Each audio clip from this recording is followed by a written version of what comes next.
kale ebintu ebyo byonna ne tubigendamu ne tukomawo ne tutegeeza prime minister naga nti mugira mulinda tukomewo tufune meeting ne bamemba ba parliament abakyoli n'aba Adjumani ne ba chairman ba district ne ba chairman ba LC3 n'abantu ababuvunaanyizibwa abeebuzibwako ensonga mu bitundu ebyo.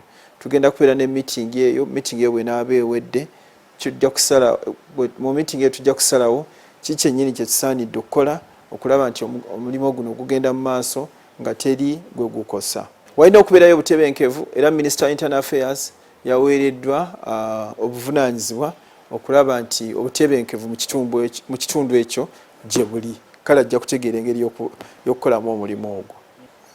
We have also told Honorable Gilbert Olulanya to demobilize the people who had been mobilized for this exercise.